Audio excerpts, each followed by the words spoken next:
Coucou tout le monde, j'espère que vous allez bien.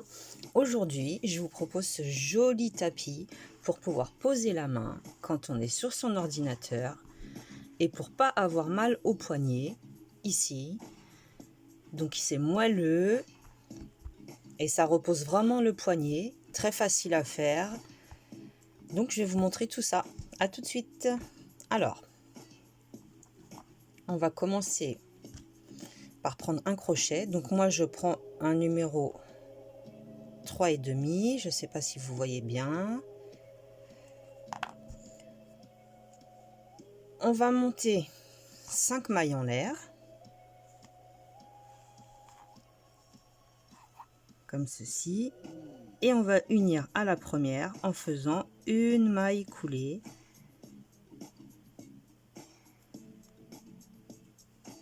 Voilà. Ensuite, ce que l'on va faire, on va faire 6 mailles en l'air.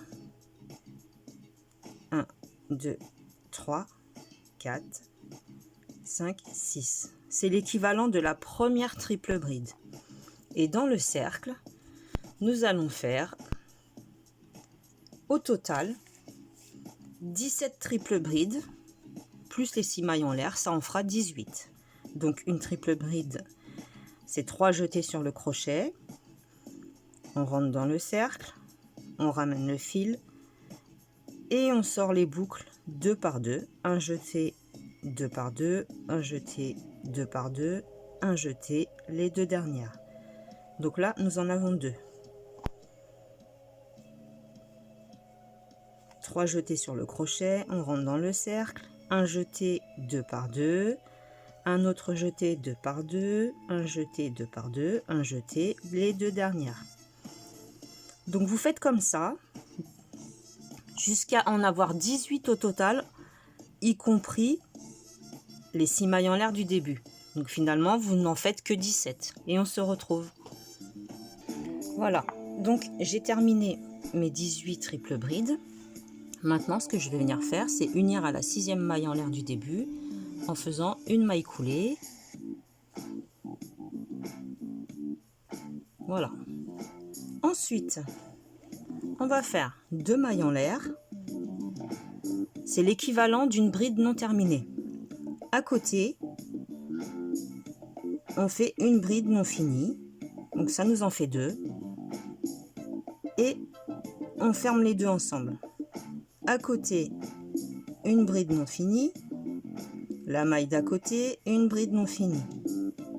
Ça nous en fait 2. On ferme ensemble. On est en train de faire des diminutions. La maille suivante, une bride non finie. La maille suivante, une bride non finie. On a 2 brides non terminées. On les finit ensemble. Et on va faire ainsi tout le rang. 1, 2, on ferme.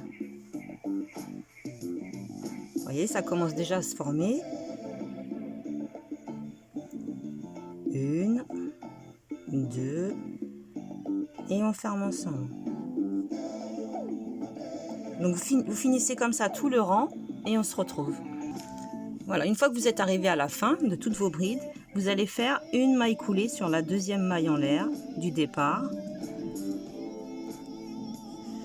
On coupe le fil, une maille en l'air et on tire. Voilà, vous replacez bien votre petite...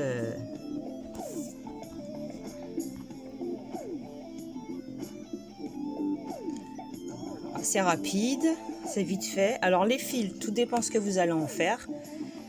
Moi je les rentre à l'intérieur, après je les coupe. Mais là je vais vous montrer comment les assembler. J'en avais préparé quelques-unes avant. Donc on va prendre une aiguille.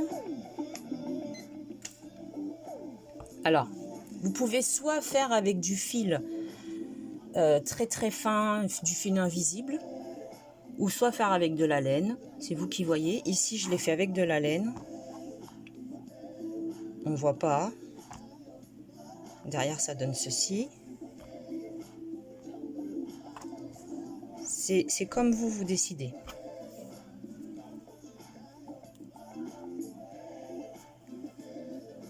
Vous prenez une petite longueur, on coupe, on va faire un nœud, enfin un voire plusieurs même. Vous pouvez en faire des couvertures, des housses de coussin, tout un tas de choses.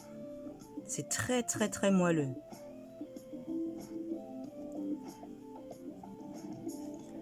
Alors ce qu'on va venir faire, c'est qu'on va les placer sur l'envers et on va rentrer à l'intérieur et on va arriver ici entre les triples brides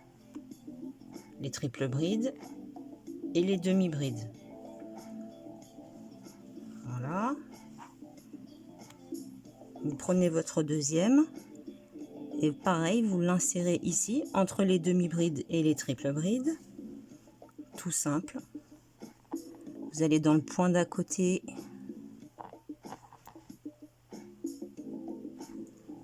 Je ne vois pas grand-chose.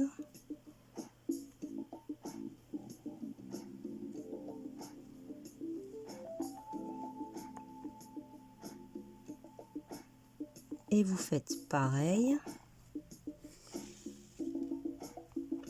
Vous en faites 2 ou 3. Moi, j'en ai fait 3 pour être sûr.